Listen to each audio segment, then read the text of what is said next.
Bienvenue sur la rediffusion de notre meet-up du mardi 7 octobre. Petit rappel, les informations présentées dans cette vidéo sont fournies à titre éducatif uniquement et ne constituent en aucun cas un conseil à investissement. Bon visionnage. Allez, c'est parti. Bonsoir à toutes et à tous. Alors ce soir, on va voir un truc super intéressant, c'est comment prendre ses profits dans un bull market. Et ça tombe bien parce que aujourd'hui, Bitcoin, il a dépassé son nouveau ETH. Et on arrive à la fin de l'année. Ça commence à s'échauffer un petit peu partout là. Et je pense que ça va être très très pertinent de voir ensemble comment on va prendre ses profits et comment résister à tous ces biais cognitifs qu'on a partout ou qu'on va avoir partout. Ça, c'est garanti dans les médias. Donc, la structure, elle est très simple. On va voir trois choses. On va revoir les indicateurs de marché. Ça ne sera pas ceux que vous avez l'habitude de voir. On va faire quelque chose un petit peu différent, vous allez voir, on ne fait pas du tout du day trading. Les fameux biais cognitifs, ça va être super important, on se fait très très vite avoir, on se lance dans le FOMO, on est submergé par les news, YouTube et compagnie, donc ça c'est très très très très important de voir les biais cognitifs. Et enfin, on va finir sur la stratégie de sortie pour pouvoir récupérer tous ces gains. Allez, on commence sur les indicateurs de marché. Et on va retourner un petit peu donc, dans le passé. Avant, on va voir donc différents indicateurs techniques. On va essayer d'aller voir du côté des réseaux sociaux parce que c'est hyper important avec l'arrivée de l'IA. Les indicateurs Google ne sont pas forcément pertinents aujourd'hui. Donc on va les voir plutôt maintenant du côté des réseaux sociaux. La macro, je pense qu'on a eu un très très bel alignement des planètes avec tout ce qui se passe aux États-Unis. Donc la macro, ça reste important. Et surtout, on va commencer par comprendre les cycles précédents. D'accord ? Moi, j'aime bien la petite phrase de Mark Twain qui montre un petit peu que les marchés ils vivent par cycle. Le chemin n'est pas toujours le même, mais la destination, elle est toujours identique. Hein. Allez, c'est parti. Donc let's go, donc on va refaire un petit retour dans le passé. Moi j'aime bien cette charte. Donc c'est la charte Bitcoin de 2013 à presque aujourd'hui. Qu'est-ce qu'on voit ? On voit qu'à chaque fois, on a une euphorie au dernier trimestre. Et ce dernier trimestre, il concorde un an après le halving. Le halving il était l'année dernière, ça fait un an. Aujourd'hui, grosso modo. Donc qu'est-ce qu'on voit à chaque fois ? Le cycle 2013, 2017, 2021, euphorie. Et après on rentre en bear market. À chaque cycle c'est la même chose. D'accord ? Donc ça, il faut le garder en tête parce qu'on l'oublie assez rapidement. À chaque cycle, le trimestre auquel on est aujourd'hui, c'est le dernier avant l'euphorie. Donc la prise de bénéfice, on y réfléchit. On va continuer avec une autre charte que j'aime bien, c'est celle-ci. Cette charte, vous l'avez sans doute déjà vue, la Bitcoin Weibo Chart. Moi je l'aime beaucoup parce qu'elle montre plusieurs choses. Déjà, on a ces différentes couches là, ces layers, qu'on va pouvoir utiliser dans la prise de bénéfice. Très très important, vous verrez. Et surtout, elle montre quelque chose de très intéressant. Est-ce que vous arrivez à voir ce qu'elle montre là ? Vous n'avez pas quelque chose qui vous saute aux yeux tout de suite ? C'est cyclique. C'est cyclique, mais ça on l'a vu juste avant avec les fameux trimestres 4 de chaque cycle. Ben non, mais c'est que le rendement, en fait, il descend. La volatilité, elle s'aplatit, elle diminue à chaque cycle. Et ça, c'est super important à prendre en compte parce que regardez, on voit les bandes là, c'est très visible. À chaque fois, on a beaucoup moins de volatilité, surtout on a un rendement qui est plus faible. Et ça, il va falloir le prendre en compte cette année encore, pour ce cycle-là. Vous allez voir dans les biais cognitifs qu'on va parler de FOMO et qu'on parle de super cycle, que ça s'arrêtera jamais, etc. À chaque cycle, c'est la même chose.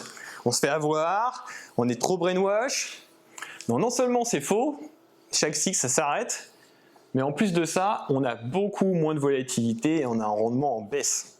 Donc ça, il faut le prendre en compte. Et on le voit à chaque fois, ça fait quoi ? On a deux bandes. Allez, grosso modo, on a deux bandes de moins. Aujourd'hui, on est là. Théoriquement, on ne sera jamais là. C'est impossible. Vous allez voir les influenceurs vont dire ouais c'est parti, on y va, on se retrouve ici, maintenant on va arriver là-bas. Jamais, ça n'arrivera jamais, d'accord? Ce n'est pas possible. On a toujours ce qu'on appelle en anglais le diminishing return. Là c'est ultra visible. C'est pour ça que c'est hyper important de toujours dézoomer. Vous dézoomez un maximum et là vous comprenez ce qui se passe. Donc ça, le Bitcoin Rainbow Charts, on va pouvoir le réutiliser après plus tard dans la sortie, vous allez voir. On peut faire des petites choses sympas. Alors, ça, j'aime bien aussi le montrer. Qu'est-ce que c'est que cette chose? En fait, c'est le retour sur investissement du bottom jusqu'au plus haut, donc la phase d'euphorie allez, on prend celui-ci comme cycle, donc des 3 derniers cycles. Donc, on voit que nous, actuellement, on est là. Le cycle précédent, il s'est arrêté ici, et le cycle d'avant, il s'est arrêté là. Ça, c'est quand même un indicateur qui est hyper parlant. Donc théoriquement, si on suit tous ces indicateurs, c'est fini. On arrive dans, encore une fois, dernier trimestre, et à chaque fois, on se retrouve toujours à avoir la même réponse. On arrive à la fin. Donc théoriquement, dans les prochaines semaines, on va rentrer, le prochain mois, on est quoi? On est en octobre, on va arriver en phase d'euphorie, et après c'est terminé quoi. Donc il faut le garder dans un coin de sa tête, parce que ça va devenir un peu la folie, comme on peut le voir d'ailleurs sur le cycle précédent. Et encore une fois, qu'il montre très bien ici, d'ailleurs le Rainbow Charts avant le montrait, on voit que donc le cycle précédent il est en vert, le cycle d'avant il est en jaune. Qu'est-ce qu'on voit? On a encore une baisse de la volatilité, et surtout on a une baisse des rendements. C'est hyper visible. Ça c'est x1, x2, x3, x4. Vous voyez à peu près où on en est là? Donc si on est parti sur le bottom, on s'est déjà fait plaisir. On a fait x6 théoriquement. Hein.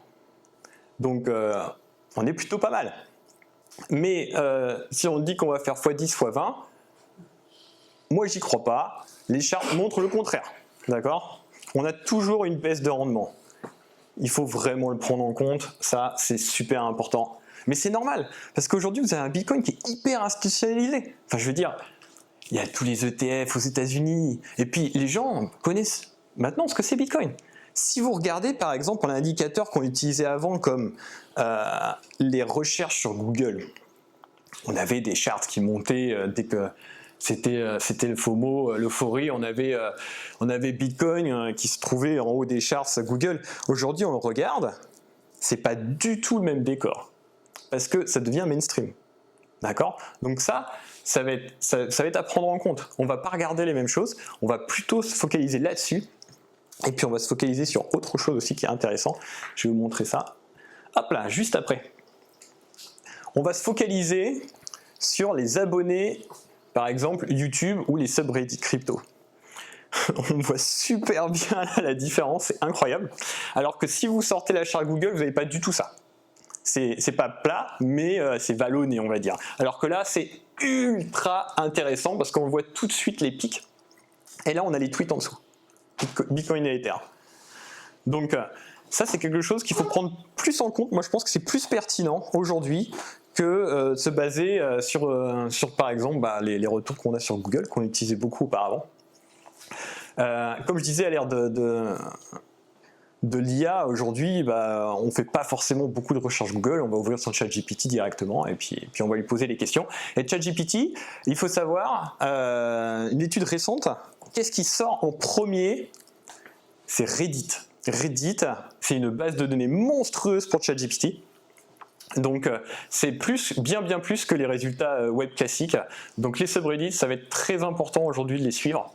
Ça vous donne vraiment le tempo, hein, clairement. Clairement. Et puis, je ne l'ai pas précisé, mais évidemment, on parle de Bitcoin ici. Bitcoin aujourd'hui, c'est le métronome. C'est lui qui va vous donner donc, le tempo du marché. Bitcoin avant tout, et après les alts suivent derrière. De toute façon, comment ils fonctionnent les marchés à chaque cycle, c'est toujours pareil. Vous avez le métronome Bitcoin qui va vous dire, voilà, il va monter, il va casser les nouveaux ETH comme on a eu tout récemment là. Et puis après, il va commencer à, quand il aura vraiment cassé tous les ETH, il va stagner, et puis la liquidité va partir dans les alts, et c'est elles qui vont monter. Après, moi, je vous expliquerai ma théorie sur les alts, on va finir ça, mais aujourd'hui, je pense qu'on va avoir un cycle qui est différent des précédents.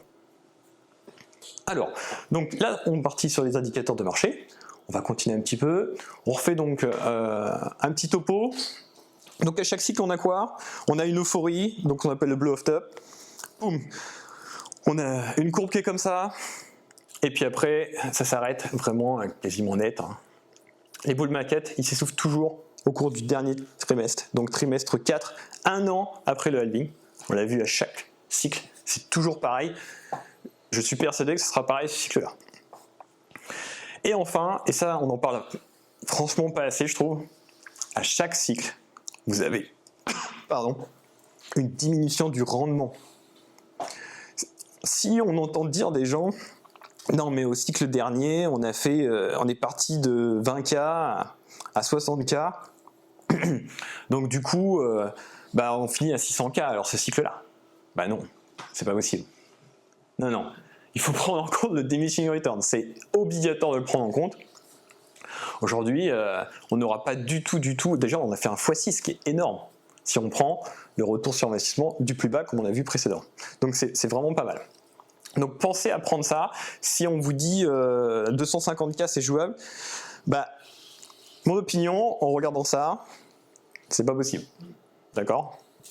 Ou alors il y a je sais pas, un Apple qui se dit qu'on va all-in dans Bitcoin, mais sinon j'y crois pas. Aujourd'hui on n'a pas assez, le temps est trop court pour pouvoir faire un 250K en 3 mois, là j'y crois pas. Donc en tout cas, ce que disent les charts, c'est que c'est pas possible. On a trop de baisse de rendement, on a trop une volatilité qui s'est aplatie et c'est normal pour un asset qui commence à devenir plus mature. Il faut prendre en compte, on n'est plus du tout, il a 16 ans quand même, Bitcoin, donc on n'est plus du tout comme les premiers cycles. On aura beaucoup moins de volatilité, on a quelque chose qui est beaucoup plus institutionnalisé. Donc ça c'est pour les indicateurs de marché. Donc désolé si j'ai cassé la live, mais un Bitcoin à 300K, c'est pas possible ce cycle-là, je pense. Alors, les biais cognitifs, ça on les adore. Qu'est-ce qu'on a comme biais cognitifs? On a parlé FOMO, on a parlé super cycle, ça à chaque cycle ça revient toujours. Non mais maintenant, c'est trop institutionnalisé, il y aura un super cycle. Donc on retrouve bien sûr les moutons qui suivent, effet de troupeau, j'en ai mis quelques-uns, pression sociale, avidité, l'illusion du contrôle. En général, quand on est dans le FOMO, quand c'est l'euphorie totale, on se dit ça s'arrêtera jamais quoi. Là c'est trop fou, il y a une vibe incroyable, on va continuer, ça va plus s'arrêter. Ça s'arrête toujours, je vous le dis. Mais vraiment, et puis assez nettement, et puis on se fait recte, mais direct quoi. Donc les biais cognitifs, ça va être super important de les prendre en compte parce que là on va avoir dans les prochaines semaines et prochains mois, et on l'a déjà d'ailleurs, pour la petite anecdote, j'en ai parlé sur Discord, vous connaissez tous Jamy de C'est pas sorcier. Et il a parlé Bitcoin tout récemment sur sa vidéo YouTube, sur sa chaîne YouTube. Et quand on a Jamy de C'est pas sorcier qui commence à parler Bitcoin, on arrive en fin de cycle là, moi je vous le dis. Et puis ça va être sur les chaînes classiques, et puis on aura tout, comme d'habitude, les réseaux qui vont exploser, et on y croit, et on va crier 400K, on va crier super cycle.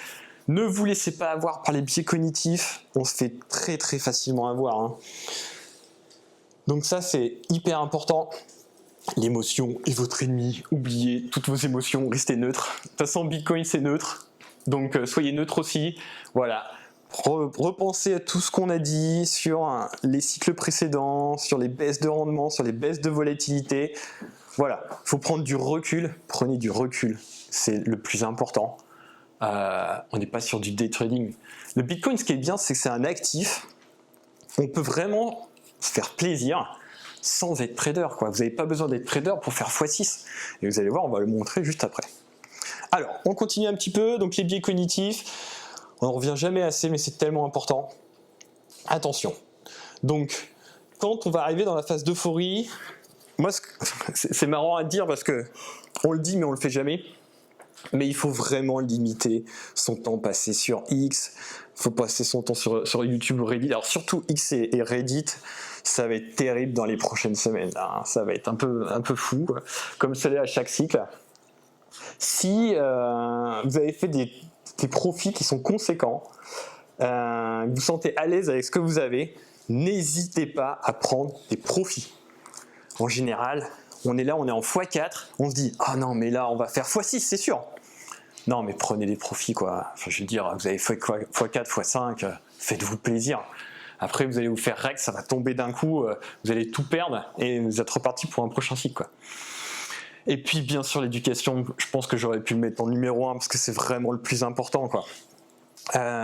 Laissez tomber les influenceurs, tout ça.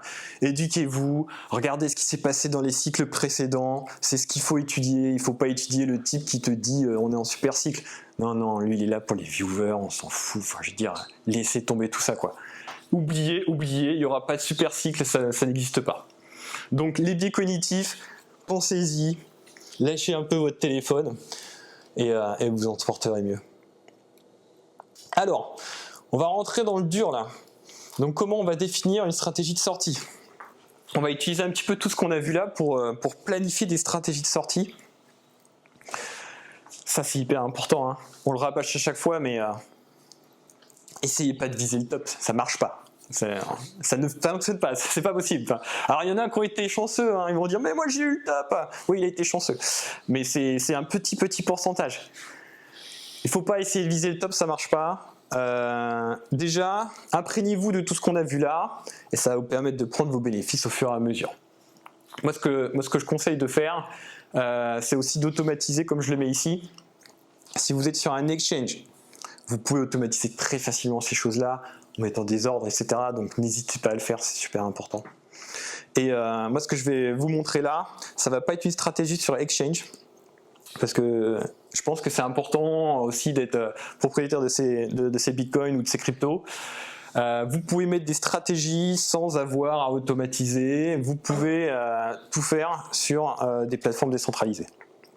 Et pour ce faire, je vais vous en montrer une que j'utilise depuis longtemps et qui fonctionne très très bien. J'en ai déjà parlé d'ailleurs sur nos réseaux. C'est le DCA in et out. Alors ça, c'est super important de prendre en compte ça, de le comprendre. Ça marche très bien. Et on peut le mettre en place avec plusieurs stratégies. Moi, j'ai mis le Riskmetric, c'est celui que j'utilise, mais on en verra un autre. Le Riskmetric, est-ce que vous connaissez un petit peu le Riskmetric? Vous avez parlé, ça vous parle ou pas le Riskmetric? Rien du tout? T'avais publié dessus. Pardon? T'avais publié dessus. J'avais publié dessus, ouais. Oh, on sent, hein. Il lit toutes les publications, effectivement.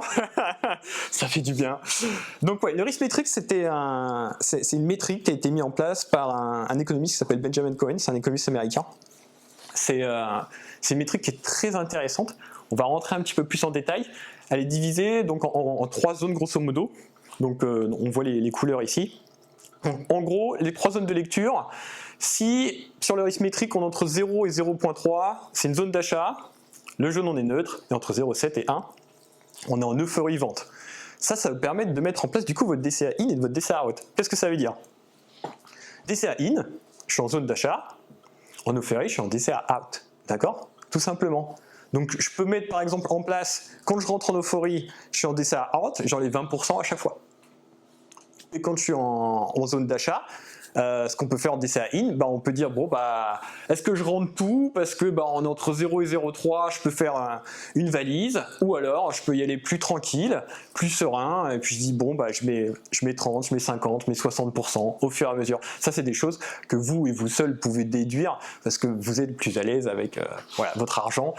Si vous vous sentez plus à l'aise à rentrer à 30 ou 40% de ce que vous avez mis de côté, faites-le. Et si vous êtes plus à l'aise avec 10-20% tous les mois, faites-le tant qu'on est dans la zone d'achat par exemple. Voilà.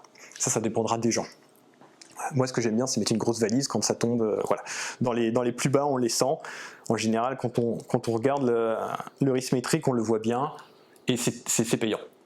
C'est clairement payant. Donc le Riskmetric, ça ressemble à ça. Donc là, on voit bien qu'on est vraiment dans les phases d'euphorie, donc c'est rouge. Et là, on rentre dans le bear market. C'est là où on met les valises.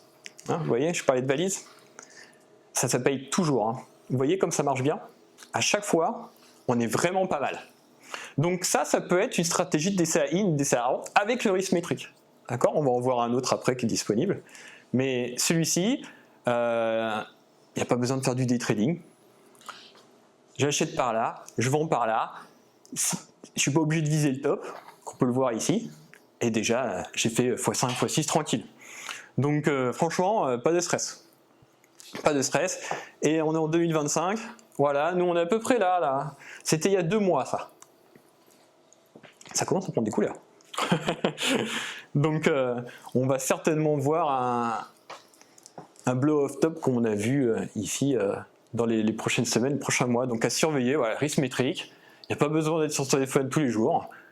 C'est disponible en plus sur internet, donc voilà, très facile d'accès. Risque métrique, DCA in, DCA out. La meilleure façon de ne pas se faire rect, au moins c'est complètement neutre. Vous n'avez même pas besoin de regarder les réseaux sociaux, X et machin. Vous suivez ça à la lettre et déjà vous devez bien vous en tirer. Deuxième exemple. Moi j'aime bien celui-là aussi. Donc les CBBI index, c'est un index qui est un agrégateur d'index en fait. Et il nous fait une très belle courbe avec des couleurs aussi. Et basé un petit peu comme le risque métrique, vous voyez, on peut faire du DCA in et du DCA out très facilement. Très facilement. Donc ça c'est pareil, si vous voulez pas suivre le risque métrique de Benjamin Cohen, bah, vous pouvez suivre le CBBI index qui est disponible gratuitement sur internet, hein, vous pouvez le suivre.